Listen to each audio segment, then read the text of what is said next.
Anglina bi arabala silamaya kalo nani na kilitan ani shegi bakilinsan kemenani binani ani saba kiraka hijra sanjace ola o kelen fana benna november kalo kile muga ani nanima samba fla ani samgani kile tele horanya lajeba jekulu che muso demisen ani mabakoro fuli bidi awma na ye sigida la tugudala jamana kan ka awfo dande fulila akelela ka jabaranu la son herama sugandi ka ke akadine jadmo fuleli yoroni kuna fonu sanamo ulu soro yoroyi kirawni nabejma uchenta ba sidna shakmar sedu kulubali faruku ayatullah fi dini alaka mpamru foshile ni watina fulibidi ani akademia brajile fana ma ku barigada dande fuli ani bargada mina alaye chebami yamaruni aka dine namasra jalakilbaka jalakilnye wati dankile ola kubra jeleka u bismillah bi bamananga kuna funi kene kan kuna funu minu bina kuma ikmadin islamiya kuna funu kan katsa se femiye jamana kuna na kuna funu hakaja jamana ko kan kuna funu fana bi yano ola au bra jeleka au bismillah so ne amina u fese au ye kelengele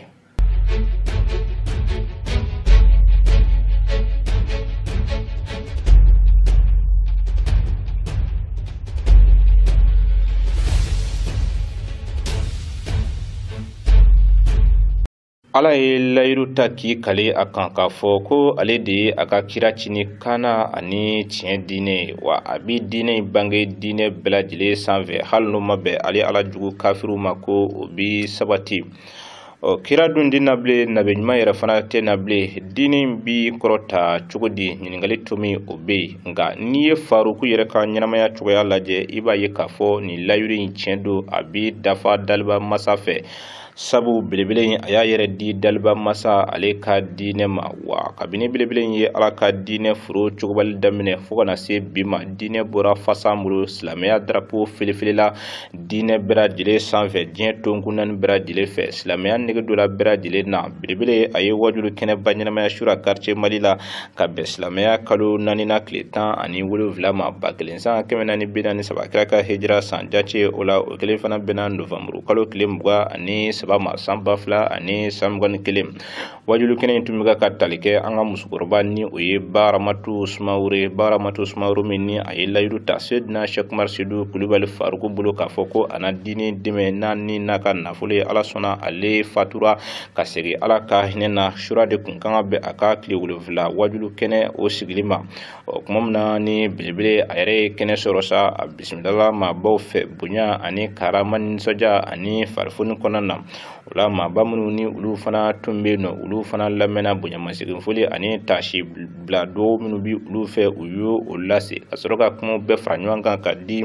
kiraw ni nabiɲumanw tiɲɛ ta ba ala ka diinɛ waraba ma Seydina Shekmar Seydou Kulubali Faruku ala ka dalilu bangelen min bɛ dugukolo sanfɛ bi n'a kɛmɛ ka diinɛ kalifa la n'a ma siran jalakiliba ka jalakili ɲɛ kɔrɔfɔ bɛɛ lajɛlen dila Faruku ma o jumasina yugo fana tun bɛ o kɛnɛ kan a ye ja minnu walawala an ye an k'ale ka o kɔrɔfɔw lamɛn ka kɛɲɛkɛni Baramatu Sumaworo ka fatuli tile 7 ye Seydina Shekmar Seydou Kulubali révolution ikmadini islamiya dajuru samaba silamɛya futune yele ba Alahu subhanahu wa ta'ala ka diinɛ pamuru foshile ye wajulu kɛnɛ belebele ɲɛnɛmaya tarata novembre kalo tile 23 san 2021 quartier Mali maternité kɛnɛbali sanfɛ laɲini foyi tun tɛ ni wajulu in na ka ala wele Baramatu Sumaworo ye musokɔrɔba min y'a ka buna adamadenya bɛɛ lajɛlen kɛ Alahu subhanahu wa ta'ala ka diinɛ foro siɲɛni na Baramatu Sumaworo fatura ka bɛn novembre kalo tile 17 ma san 2021 ka si to san 50 ani san 9 o ɲɔgɔnna bɔɲɔgɔnko la silamɛw kɔni bɔra bama ɲare kɔnɔda la ani a kɔ kan pour ka se ka na seereya kumakanw lamɛn ani kana seereyaw jɔ ni musokɔrɔba sanuma in ale kan nɛgɛ kaɲa 23 waati jamakuluba olu kɔni tun bi kɛnɛ kan Faruku n'a ka denbaya bɛɛ u ye an sɔrɔ kɛnɛ kan u bisimilara silamɛw fɛ ni bonya ani karama ye u bisimilalen kɔfɛ waati min na kumala caman olu tɛmɛna Baramatu Sumaworo ka sokɔnɔmaw u ye folikan kɛ ka ɲɛsin bɛɛ ma ani duwawu ɲini cikanw u ye olu lase o kɔfɛ diinɛ ɲɛmaa minnu tun bi kɛnɛ kan Bayisa Ture ale fana wulila la ka jɔ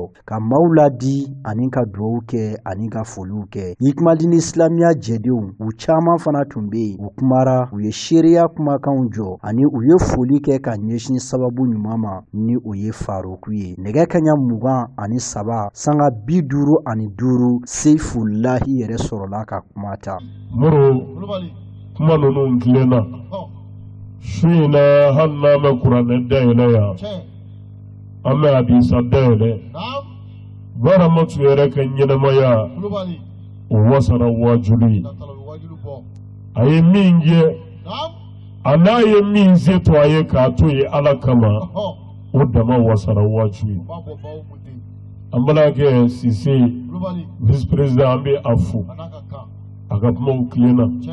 a ye min fɔ su in na hali ni fɛn wɛrɛ ma fɔ ka fara ale ka fɔlen kan o bɛ an wasa. Ala ka barika don an n'a la ya Rabbi Ala ka laban ɲuman di an n'a ma Ala k'o kɛ kira bonya kama sɔla ala rasuli. An bɛ Hikmadini tɔnden bɛɛ fo.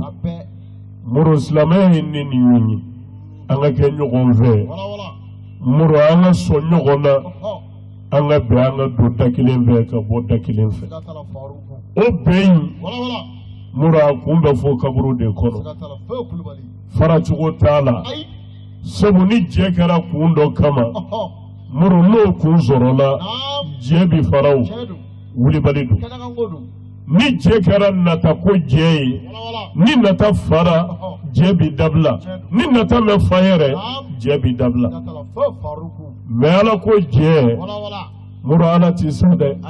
wa Ala ti bɔ a nɔ na Ala bɛ di bada mana jɛɲɔgɔnmaw Ala kama kanu de bɛ yen bɛn de bɛ yen ɲɔgɔn minɛ de bɛ yen fo kaburu kɔnɔ dɔ b'a to dɔ bolo ni minnu kɔnna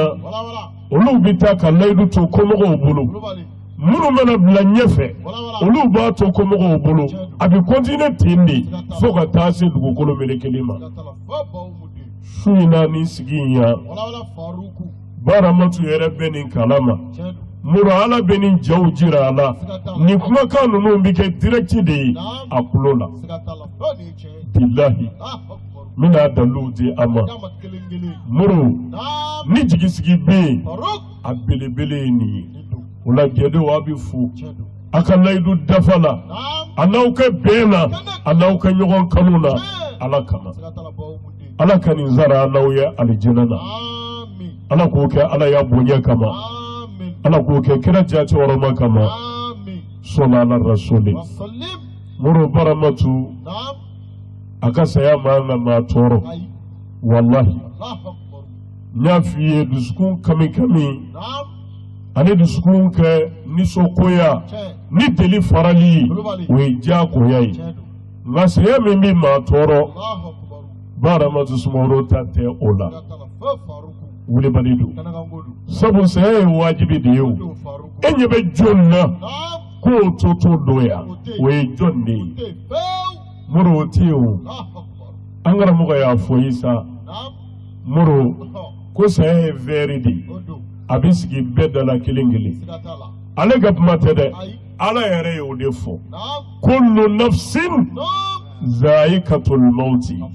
Ala ko ni o ni ne Ala y'a da dɔ to la n bɛ saya vɛri sigi a bɛɛ dara kelen kelen kelen kelen kira Muhamadu de ka kusa bɛɛ ye sallallahu alaihi wasallama Moro nka saya ma ale yɛrɛ to dɛ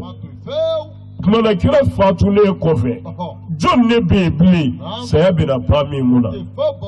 Moro o ma te dɛ kumana ni saya kɛra wajibi ye wa wajibi don a bɛ bɛɛ sɔrɔ o la saya tɛ kojugu ye i sara k'i to mun kan o de bɛ se ka kɛ kojugu ye nka ni saya y'i sɔrɔ ɲuman de la saya y'i sɔrɔ Ala ka sira jɛlen kan Ala ko cogo min o tiɲɛ kan wallahi saya mɛ foyi tiɲɛ e ye. Nɛgɛ kaɲa fu sanga 50 o bi se waati min na ni wajulu kɛnɛ belebele sɔrɔla ka kuncɛ ni dugukolo gɛlɛnw kɛli ye ani maa caman olu ye layidu ta ka fara Hikmadini Islamiya jɛdenw kan an ka jɛn ka Ala ka diinɛ darapo filifili o kɔfɛ sa Faruku ye dugawu kɛ kɛnɛ kɔnɔna la hali bi bɛɛ ye ka sɔrɔ k'a sɛnsɛn ka ba ko jikɔrɔ ni magwɛn. Alhamdulillah rabbil alamin. An bɛ belebele fo ka di ala fɛ se kuntalajan hɛrɛma ala ko kalifa ani a bɔnna bɛɛ lajɛlen na. An bɛ tɛmɛ ni jamana kɔnɔna kunnafoni an ka jamana minisiri ɲɛma Dr. Choguel Kogala Mayiga a ye kulu dɔ bisimila o tun bɛ tali kɛ dugu min ni a bɛ wele ko Falo olu ka fara ɲɔgɔn kan kulu dɔ min ni o tun nana laɲini dɔ kɛ farancɛla fanga minisiri ɲɛma Dr. Choguel Kogala Mayiga fɛ k'a fɔ ka kɛ ni jamana yɛrɛ ka yɛlɛmaliw cogoyaw ye ni o ye ka se ka marabolo ka olu bɛɛ lajɛlen yɛlɛma n'a ma ɲɛ k'a fɔ ko olu tun bɛ marabolo min fɛ ni o ye Nara ye ko o kɛra région ye olu yɛrɛ ka dugu ko a bɛ ɲini u b'a ɲini minisiri ɲɛma Dr. Choguel Kogala Mayiga fɛ o yɛrɛ fana ka kɛ maraboloba ye ni o ye cercle ye o Jumasina Yugu ale bi a ko tɔ walawala. Tarata Novembre kalo tile 23 san 2021 ani kelen minisiri ɲɛma Choguel Kogala Mayiga ye maa dɔw bisimila jɛkulu minnu kɔni tun nara bɔ minisiri ɲɛma Choguel Kogala Mayiga la an ko jɛkulu ma ko association Lambalikaw ni ma kofɔlen minnu filɛ u ka ɲɛmaya tun bɛ u yɛrɛ ka secrétaire général bolo ni o ye Amala Sise ni association min kɔni filɛ nin ye a bɛ tali kɛ Falu ale maaw la maa minnu bɛ bɔ Falu olu ka jɛkuluba o de kodo jɛden minnu bi a kɔnɔna la ni o ye u ka tɔndenw ye u tun nara kana laɲini dɔ kɛ minisiri ɲɛma Choguel Kogala Mayiga fɛ Falu arrondissement ka se ka o yɛlɛma ka kɛ cercle ye cogoya min na ka kɛɲɛ kɛ ni Falu dugudenw ka kɔrɔfɔ ye ka kɛɲɛ kɛ ni an ka jamana tilacogo kura ninnu kɔni ye n'i ye Nara cercle arrondissement 5 ani a 6 ta k'a lajɛ i b'a ye k'a fɔ olu bɛɛ lajɛlen kɔni kɛra cercle ye sabu Nara kɛra région ye nka Falu kɔni tɛ o la u ko n'i ye Falu dugu ta k'a lajɛ nin waati in na maa 36,000 olu de bɛ balo Falu ale marabolo o kɔni kɔnɔna la u y'a yira k'a fɔ Falu arrondissement fɛnɛ kɔni yɔrɔ ye min ni nafama yɔrɔba don k'a sabu kɛ basigibaliya bi bɛ Nara ale dugu kɔnɔna la i b'a ye k'a fɔ Falu ale bɛ cɛmancɛ de la o yɔrɔ in na ka kɛɲɛ kɛ ni o koɲɛ in de ye sa maa minnu bɛ bɔ Falu ale marabolo kɔni kɔnɔna la olu y'a yira k'a fɔ ko tilali kɛcogoya o kɔni ma ɲa wa u ka miirina na nin ko in ka ɲi ka lakile cogo ɲuman kɔni na soit nin ko in ka ɲi ka lakile kɛcogo ɲuman na sabu bɛɛ lajɛlen hakilina ye Malikura ale kun kan ko kibaruyaw ye jamanadenw caman fana kɔni ye u hakilina di nin koɲɛ ninnu kan an bi waati min na i ko bi hali sisan jamana kɔnɔna kunnafoniw na i n'a fɔ sigi tɛmɛnenw na an ye o jaw jira aw la cogo min na an ka faso gouvernement bɛ wulikajɔ ani cɛsiribaw la mun na fɛn min ye dala dunfɛnw fo ka taa se an ka magoɲɛ balofɛn minnu ni olu bɛ ni an tɛ se a ta a kɔ ni an b'a fɔ ma nanzarakan na ko produit de la première nécessité ko ni ala sɔnna ma u bɛna na sɔngɔba jigin ka bɔ olu la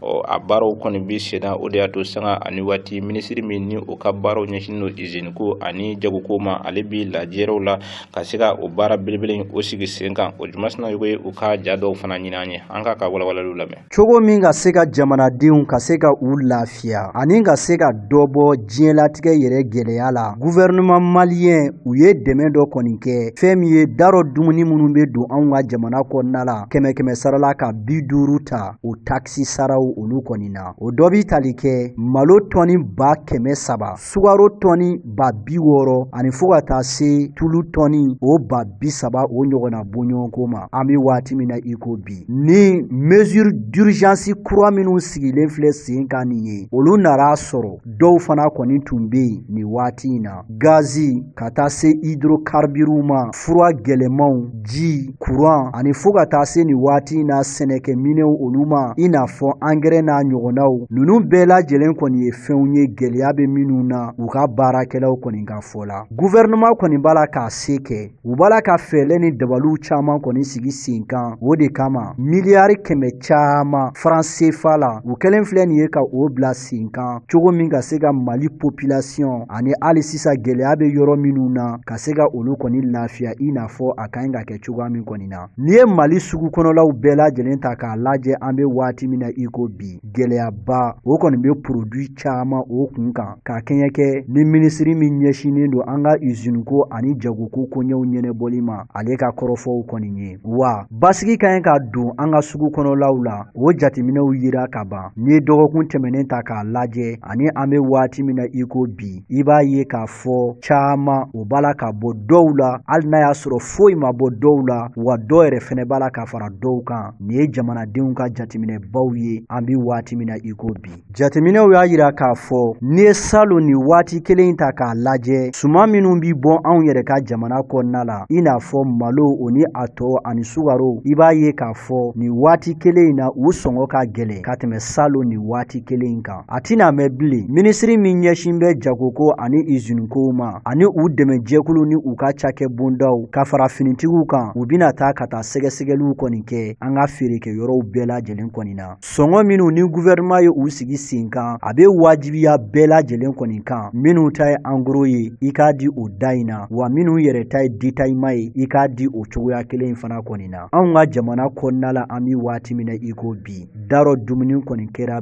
kataba 4 ye. Kiiribulon min ni a dayɛlɛla ni ale ka baaraw ɲɛsinnen don maa minnu ni olu bi foroba nafolo ani forobafɛnw daragi ni Daliba Masa ka jɛn o kiiribulon in ka baara ɲɛsinnen don olu dɔrɔn de kitili ma. Ala sɔnna olu kɔni ye u ka kiiriba dɔ dayɛlɛ kununko a tun bɛ ka tali kɛ fɛn min ye baara belebele fila la ni o dɔ bɛ tali kɛ an ka sɛnɛkɛlaw ka fara ɲɔgɔn kan jɛkuluba ni an k'a ma ko APECAM. Ala sɔnna o maa ɲɛma min ni o tun minɛlen don ka sabu kɛ ko foroba nafolo dɔw tununa ka taa se Bangineda yɛrɛ fana yɛrɛmara kafo kɔnɔna. A jirala k'a fɔ ko fɛn min ye musaka dɔ o fana tayɔrɔ ma dɔn ni o bɛ tali kɛ sefa wari miliyɔn 500 ani a kunkanfɛnna o kiiri fana dayɛlɛla kununko. Ala sɔnna o juma sina yogo ale bi fɛsɛfɛsɛli kɛ an ye a wocɛw bɛɛ lajɛlen fɛ. An ka ale ka kɔrɔfɔw lamɛn. Bangineda yɛrɛmara kafo maa ɲɛmaaba a kɔni ma sɔn fiyewu ka jɔ a ka jalakiw olu kɔni kɔrɔ la, nka kiiri tigilamaw kɔni y'a yira k'a fɔ a sen bɛ ko la. Nin mɛrɛ kofɔlen min kɔni filɛ nin ye san 5 ka so ɲɔgɔnna bɔɲɔgɔnko o de dara a kun k'a sabu kɛ ko a ye jamana nafolo a ye o laburuja wa a ye a dun i n'a fɔ a kan ka kɛ cogoya min na ka fara a masurunyalama dɔw fana kɔni kan. Nin ko minnu kɔni filɛ nin ye nin baara ninnu ma daminɛ sisan, sɛgɛsɛgɛliw olu kɔni sɛbɛkɔrɔ kɛra, sira dira kiiri tigilamaw ma. O tɛmɛnen kɔfɛ ka bɔ yen maa minnu ɲanginen don woro b'a la ka bɔ u ka jaba ɲɛma nin waati ninnu na, wa ko dogolenw olu b'a la ka kɛ ko kɛnɛmataw kɔni ye nin waati in na. Foroba nafolo minnu yuruku la olu bɛɛ lajɛlen kɔni ka ɲi ka minɛ a dunbaw la k'u lasegi jamana ma nin waati in na. An bɛ segin ka taa san 2015 la, san 2016 ani san 2017 la. Ko n'i ye nin san 3 kɔnɔna in ta k'a lajɛ, Bangineda mairie ani a masurunyalamaw ye wari min dun a bɛ taa se sefa wari miliyɔn 529 ani a kunkanfɛn jan o kɔni ma nin waati in kɔni na. Wa sɛgɛsɛgɛli baw ani hali bi détail baw olu kɔni kɛra a ko kun kan. Régisseur Yaya Traoré an bi waati min na i ko bi musaka dɔw bɛ yen olu dunna cogo minnu na a kɔni ma se ka olu kɔni ɲɛfɔ i n'a fɔ a kan ka kɛ cogo min na. O dɔ bɛ tali kɛ nin waati in na an b'a fɔ min ma ko somme encaissée, u ye wari min sɔrɔ la o bɛ taa se miliyɔn 2 ani a kunkanfɛn ma. O cogo kelen fana kɔni don concession rurale d'habitation musaka o bɛ taa se sefa wari miliyɔn 7 ani a kunkanfɛn ma, ani vignette minnu bɛ ta o bɛ taa se sefa wari miliyɔn 8 ani a kunkanfɛn kɔni ma. Nin musaka kofɔlen minnu kɔni filɛ ale ka yɔrɔ la o si kɔni ma ye. Bangineda yɛrɛmarakafo maire ba Saliya Jara ale fana yamaruya kɔni di du dɔw joliko kumaw la ani terɛnko dɔw fana kɔni ɲagamina. Musaka dɔ bɛ yen o bɛ taa se sefa wari miliyɔn 7 ɲɔgɔnna bɔɲɔgɔnko ma. Dɔ fana bɛ yen o bɛ taa se sefa wari miliyɔn 307 ɲɔgɔnna bɔɲɔgɔnko ma. O kɔfɛ sa a laban o ye sefa wari miliyɔn 2 ani a kunkanfɛn. Nin musaka kofɔlen 3 minnu filɛ ninnu ta yɔrɔ foyi kɔni ma ye maire ale kɔni nɔfɛ. Sɛgɛsɛgɛliw ani baara ɲɛdɔn hukumu kɔnɔna la kiiri tigilamaw fɛ o kɛra sababu ye ka tɛgɛ kɛ kati ale préfet ka premier adjoint na Aruna Jara ka sabu kɛ ale ye u dɛmɛ ka nin baara in kɔni kɛ. O kɔfɛ fɛn min ye chargé d'état civil mairie la san 2015 ka taa bila san 2017 la Mamadu Samake ale fɛnɛ kɔni nɔ minɛnen don k'a fɔ a ye musaka min yuruku o bɛ taa se sefa wari ale miliyɔn 3 ani a kunkanfɛn jan o fana kɔni ma. An bi ninnu kow la waati min na ɲangigɛrɛw fɛnɛ fɛnɛ nara kana fara a kan o dɔ bɛ tali kɛ taxiw olu yurukuyurukuli baaraw olu kɔni na ani kɛnɛya minɛ ani kɛnɛya musakako dɔw olu fana kɔni yurukuyuruku kow la k'a daminɛ san 2015 2016 ani 2017 olu waatiw la ko ni o san saba musaka tunnen jateminɛ k'a lajɛ a bi taa se sefa wari ale $200,000 ani 33 ɲɔgɔn na bɔɲɔgɔnko ma fo ka taa se sefa wari ale $221 ani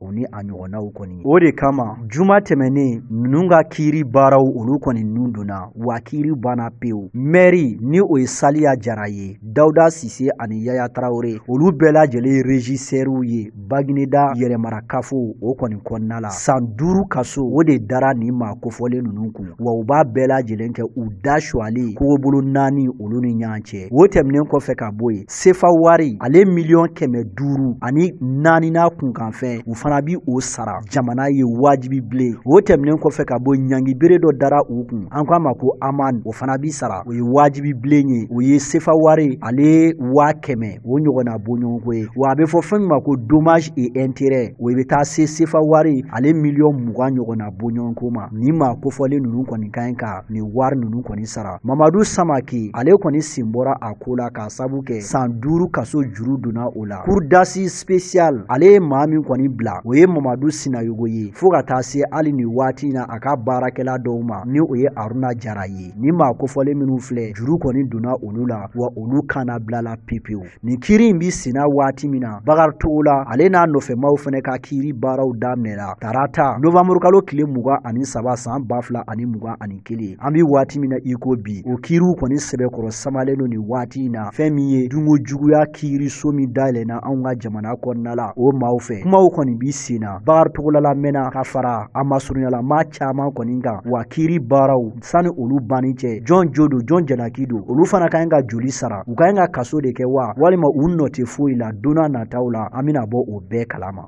ayiwa nin de bɛ kɛ sababu ye ka an bila ka taa Mali kɔkan kunnafoniyaw na bi ja sɔrɔlenw de filɛ nin ye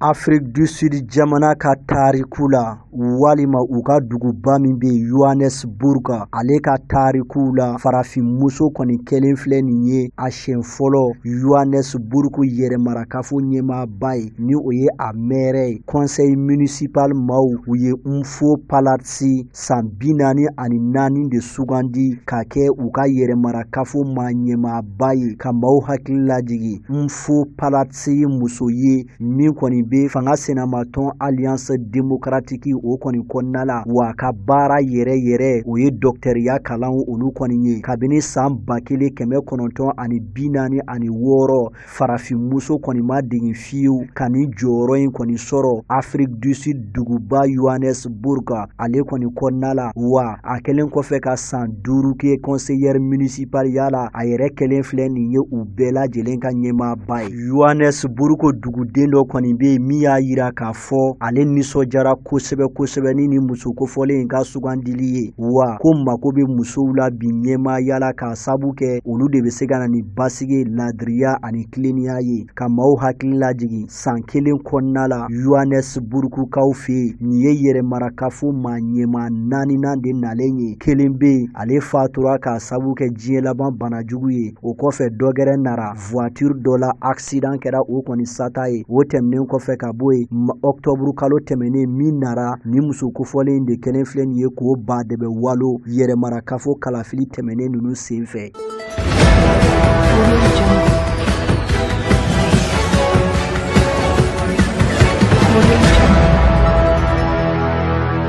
mugujugu belebele dɔ kɔni pɛrɛnna walima a sɛbɛkɔrɔ cira Belgrade Serbi ale faaba kɔnɔna la nin tasuma kofɔlen min kɔni filɛ nin ye a wulila marifa dilan usine ba dɔ kɔni kɔnɔna la min kɛra sababu ye ka bisi basa sɛbɛkɔrɔ kɛ dugu kɔnɔna la maa 2 olu de bɔnɛra u ni na maa 16 olu banalen don an bi waati min na iko bi ni explosion in kɔni mankan kɛra sababu ye quartier 2 ɲɔgɔnna bɔɲɔgɔnko bɛ Banja ani Putoko olu kɔni kɔnɔna la ka se ka mankanbaw ka olu kɔni sɛbɛkɔrɔ wili maaw be bali min na sisi belebele o b'a la ka bɔ nin yɔrɔ kofɔlen in na. Sapierre Pompier tigilamaw ka kɔmandanba o y'a yira k'a fɔ baarakɛla maa 40 ɲɔgɔnna bɔɲɔgɔn ko waati min na explosion bɛ kɛ olu de tun bɛ nin cakɛbonda in kɔnɔna la wa Sapierre Pompier mɔgɔ hakɛya kelen olu fana tun bɛ cogo min ka se ka dangari kelen kɛ cogo min ka se ka dangari kɔni kɛ tasuma la nin waati in na maa minnu banalen don u caman farikolo kɔni jeninen don kosɛbɛ kosɛbɛ wa sisi o kɔni bɛ ka ye fan bɛɛ lajɛlen fɛ jɔrɔnankow kɔni bɛ nin waati in na cogo min fiɲɛw kana tiɲɛ ka banajugu bila adamadenw na. Nin tɛ nin siɲɛ fɔlɔ ye san 2008 ni explosion in ɲɔgɔnna dɔ fɛnɛ kɛra ni usine kofɔlen in na min senfɛ maa 7 olu kɔni banara. Nin tasuma in yɛrɛ sababu bɔra mun de la o sɛgɛsɛgɛli jɔnjɔnw bi senna nin waati in na wa ka maaw hakili lajigin ɲinan san kɔnɔna la nin ye explosion siɲɛ 3 ɲɔgɔnna bɔɲɔgɔn ko kɔni kɛlen marifa dilan yɔrɔw la Serbi ale dugukolo sanfɛ laban min kɛra o kɛra juin kalo tɛmɛnen dɔrɔn dugula dugu min n'an kama ko Kaka.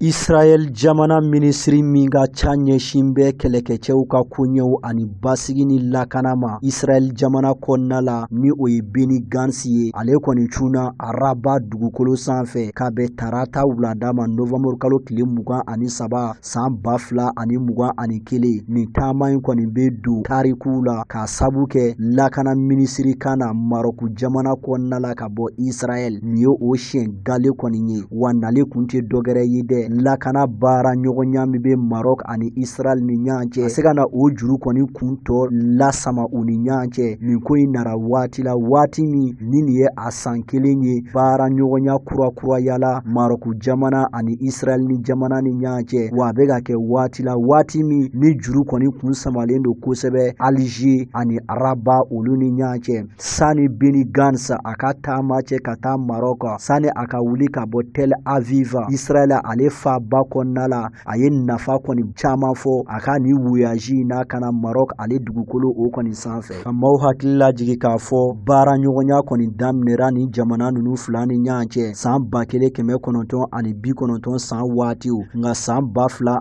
waatiw la ka kɛɲɛ ni Palestine ale kɛlɛw kɔni ye Maroc ye juru kun tigɛ pepewu ka bɔ u ni Israel jamana ni ɲɔgɔn cɛ.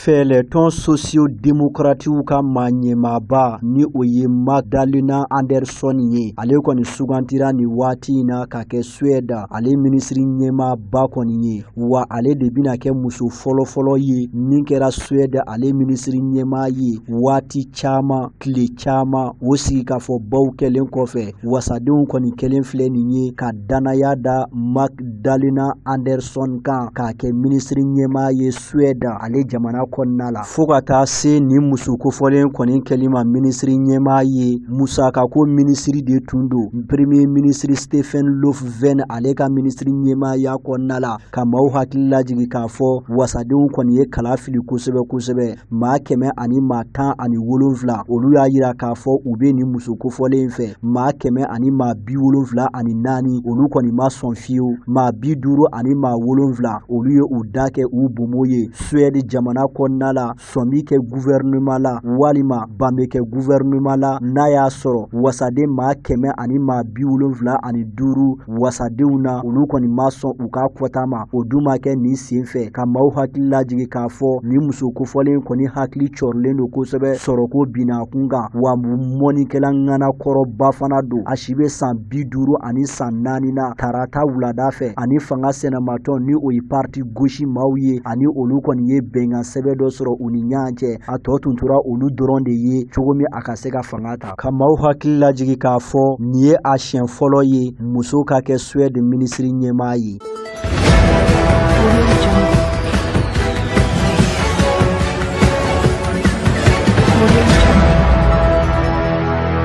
Libi jamana kɔnɔna la kalafili baaraw olu kɔni labɛnw bi senna ni waati in na. Haute Commission nationale électorale olu ye kalafili kulusoba a koɲɛw bɛɛ lajɛlen bi ɲɛnɛbɔ yɔrɔ min na. Olu ye lase kɛ tarata k'a fɔ cɛbɔw olu ka gafew minɛli kɔni jɔra pepewu. Wa an bi waati min na iko bi u bena fɛlɛ ni dabaliw kɔni sigi sen kan ka sɛgɛsɛgɛliw kɔni boloda. Sɔn kɛra jɔn ka cɛboya ma, sɔn ma kɛ jɔn ta ma ka se ka o lisiw kɔni di maaw ma ni waati in na. Nga ka kunnafoni dilaw kɔni to yen, kunnafoniw kɔni be ye waati bɛɛ lajɛlen na. Libikaw fe ni waati in na u y'a yira k'a fɔ maa 90 olu de ye maaw ye minnu ye u kanbɔ jamana ɲɛmaaya ɲini nɔfɛ. Kalafili minnu ni a cɛbɔ sɛbɛw bilali daminɛra kabini novamburu kalo tile 8 tɛmɛnen. Maa minnu be cɛbɔw la ni olu yelen don kosɛbɛ, o dɔ be tali kɛ Kadafi denkɛ la Saif el Islam Kadafi. O tɛmɛnen kɔfɛ ka bɔ yen, Maréchal Khalifa Haftar kɛlɛkɛcɛba don, a dagalen don Libi ale kɔrɔyanfan fɛ, ale fana ye cɛbɔ ye. O tɛmɛnen kɔfɛ ka bɔ yen, Fati Bashaga ale ye minisiri kɔrɔ ye min tun ɲɛsin bɛ jamana kɔnɔna kow ɲɛnɛbɔli ma fo ka taa se minisiri ɲɛmaa ma ni waati in na. Abdel Hamid Debaiba ninnu kɔni ye maaw ye minnu yelen don kosɛbɛ. Maa 90 in na ko muso ye maa 2 ye. Maa fɔlɔ o ye Lela Ben Khalifa ye san 46. Ale kɔni ye fɛlɛtɔn mouvement national maaw olu ka maa ɲɛmaaba ye. Muso dɔ fana be yen min tɔgɔ Hunaida Almadi, ale kɔni ye ɲininikɛla ye buna adamadenya koɲɛw kɔni kan. Jamana ɲɛmaa kalafili bilalen don ka décembre kalo tile 24 nata ka o kɔni makɔnɔ. Wa bɛɛ y'a yira k'a fɔ kalafili baara minnu kɔni filɛ cɛbɔw u y'u ka dossiers déposé Tripoli jamana tilebiyan fan fɛ, Benghazi jamana kɔrɔyanfan fɛ ani Seba jamana ale woroduguyan fan fɛ. Ka maaw hakili lajigin hali bi k'a fɔ Libi jamanaden maa 2,000,000 ngɔri 83 olu de welelen don wa olu de tɔgɔ sɛbɛra kalafili gafe ba sanfɛ minnu kan ka se ka bɔ ka taa wote maa 7,000,000 jamanaden kuru kara la. Diɲɛ seleke 4 setigi jamana baw, diɲɛ seleke 4 tɔnbaw ni waati in na olu bɛɛ kɔni y'a yira k'a fɔ jamana ka yɛrɛma hɔrɔnya a ti sabati fiyewu fo kalafili de ka kɛ wa kalafili jɛlen. Libikaw fe dɔw fana kɛn bɛ k'a yira k'a fɔ ɛske ni kalafili ninnu bina kɛ wa.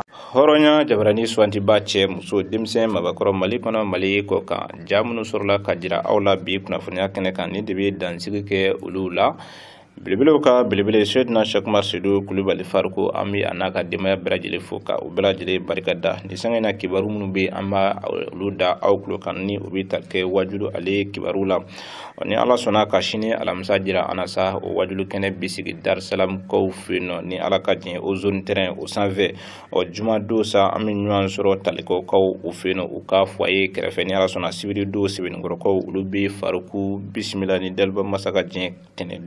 tɛnɛsu kalankɛnɛ u bɛ sigi Bakɔ Jikɔrɔ ni ale ndolanci kɛnɛba sanfɛ kari don inshallahu taala. Baara ninnu bɛ sɔrɔ ka kuncɛ ni tɛnɛ don kalan laada lakilenni ye silamɛya duba kɔnɔ hɛrɛma kɔnɔ narakɔrɔ la fitiri seli ani safo seli olu ni ɲɔgɔn cɛ. A ma deli Ala fɛ yarabi Ala ka a baaraw bɛɛ lajɛlen latɛmɛ hɛrɛ ani baden kɔnɔ na sini ni waati kelen na an bɛ kunnafoniya wɛrɛw ɲini k'a di aw ma min ni nin si tɛ kelen ye. Aw mana kɛ diɲɛ gejo geje la ni aw ɲɛ bi an na nin waati na ka aw fo aw kɛlɛla ka jabaraniw la sɔn hɛrɛma ka o suganti. Belebelew ka belebele hama deli Ala fɛ yarabi Ala ka kɛ a hɔrɔma ni a ka denbaya sanuma in barika kosɔn k'an ka jamana bɔsi nkalon na ka tiɲɛ sigi tiɲɛ kan ka silamɛya kɔrɔta diinɛ bɛɛ lajɛlen sanfɛ kira bonya kosɔn sɔli ala rasuli.